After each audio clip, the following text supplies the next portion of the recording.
कौन बनेगा नेता। नगर निगम के चुनाव पास आने वाले थे। पूरे कानपुर शहर में टिकट को लेकर मारामारी शुरू थी, लेकिन सबसे ज्यादा चर्चा में वार्ड नंबर 40 की सीट थी। वो इसलिए क्योंकि इस बार वहां की सीट महिला के लिए आरक्षित थी। अब सवाल ये था कि चुनाव लड़ेगा कौन। इससे पहले ठाकुर साहब वहां से पार्षद थे और इस बार उन्होंने अपनी पत्नी सीमा ठाकुर को टिकट दिलवाई और ठाकुर साहब की शान के कारण सीमा जी ने 20,000 वोटों से चुनाव जीत लिया। अरे बधाई हो सीमा भाभी, अब तो आप वार्ड की पार्षद बन गई हैं। अब तो हमारे काम आप ही करवाएंगी। अरे ये तो सिर्फ नाम की पार्षद बनी है, वो तो महिला सीट आ गई, वरना पार्षद तो मुझे ही बनना था। अब भले ही चेहरा इसका होगा, लेकिन पावर तो मेरी ही होगी। अरे वाह भाई साहब, क्या दिमाग लगाया है आपने भी। आइए आप लोग, खाना लगा दिया है सबके लिए। सीमा जी पार्षद बन चुकी थी, फिर भी उनकी एक ना चलती। सारे काम ठाकुर साहब खुद ही संभाल लेते और जहां जरूरत पड़ती वहां सीमा जी का अंगूठा लगवा लेते। सीमा जी ज्यादा पढ़ी लिखी भी नहीं थी। एक दिन ठाकुर साहब और सीमा एक प्रोग्राम में जाते हैं। अरे ठाकुर साहब, आप आ गए। ओहो, पार्षद मैडम भी आ गई हैं। स्वागत है आप दोनों का। लगता है हमारे पार्षद फंड का सही इस्तेमाल हो रहा है।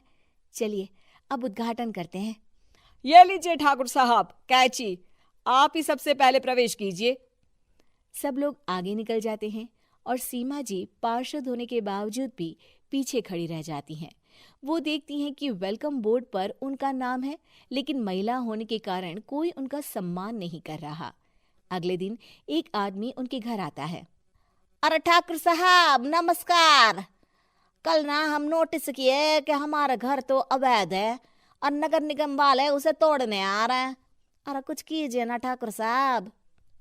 देखो भाई, मैं तो ज्यादा कुछ कर नहीं सकता, पर अगर तुम सबकी जेब गर्म कर दो तो कुछ हो सकता है। कुल मिलाकर 4 लाख लगेंगे। अरे 4 लाख ठाकुर साहब? अरे भाई, मैं अपने लिए नहीं मांग रहा हूँ। दरोगा है, इंजीनियर बाबू है, बड़े साहब है, सबको देना पड़ता है ना थोड़ा थोड़ा। बोलो है मंजूर? तभी वहां अचानक सीमा जी आ जाती हैं। अरे ये आप क्या कर रहे हैं? पहले इन्हीं लोगों से तो आपने वोट मांगे, अब इनसे ही पैसे ले रहे हो। अरे चुप रहो तुम, तुम्हारा काम है सिर्फ अंगूठा लगाना, तुम वही किया करो। मुझे दूसरे काम तुम मत सिखाओ, समझी? और तुम ना जाओ, अब पैसे लेकर आओ, वरना जेसीबी किसी भी वक्त आती होगी। सब कुछ ऐसे ही चलते रहता है। एक दिन सीमा जी और ठाकुर साहब को एक लोकल मीटिंग में बुलाया जाता है। वहां पर कई और अधिकारी लोग भी मौजूद रहते हैं। अब मैं चाहूंगा कि ठाकुर साहब हमारे बीच 2 शब्द कहें।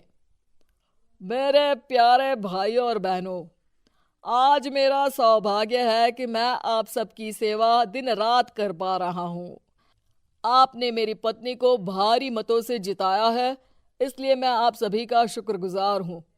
मैं आप सबसे वादा करता हूं कि हमेशा की तरह हमारे वार्ड में किसी को कोई तकलीफ नहीं आने दूंगा। सभी लोग तालियां बजाने लगते हैं। अब मैं माननीय पार्षद मैडम को स्टेज पे बुलाना चाहूंगा। अपने नाम को बुलाया सुनकर सीमा जी एकदम चौंक जाती है। उन्हें बिल्कुल उम्मीद नहीं थी कि इतनी बड़ी जगह उन्हें मंच पर बुलाया जाएगा। जैसे तैसे वो मंच पर चढ़ती हैं। ऊपर जाते ही सीमा जी को सारी पुरानी बातें याद आ जाती हैं कि किस तरह उनके पति उन्हें कभी भी आगे बढ़ने नहीं देते और उनके नाम से गलत काम करते हैं। वो बोलने लगती हैं। मैं आपके वार्ड की पार्षद सीमा हूं। आप में से बहुत कम लोग ही मुझे जानते होंगे, क्योंकि इससे पहले मुझे कभी ऐसा मौका ही नहीं मिला। सारे मौके मेरे पार्षद पति यानी आपके ठाकुर साहब ही लेते रहे, लेकिन आज ये मौका मुझे मिला है तो मैं इसे ऐसे ही नहीं जाने दूंगी। मैं आपको ये बताना चाहती हूँ कि आपके ठाकुर साहब मेरे नाम की आड़ में गैर कानूनी काम करते हैं, जिस पर अंगूठों के निशान मेरे होते थे। इसीलिए मैं अपनी गलती मानती हूँ और आज अपने पद से इस्तीफा देती हूँ, ताकि आगे से कोई गलत काम ना हो पाए।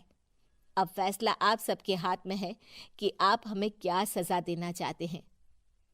सीमा जी की बातें सुनकर ठाकुर साहब के चेहरे का रंग उड़ जाता है और वो शर्म से मुंह नीचा करके वहां से चले जाते हैं और पद से इस्तीफा देकर ही सही सीमा जी अपने आप में आत्मविश्वास महसूस कर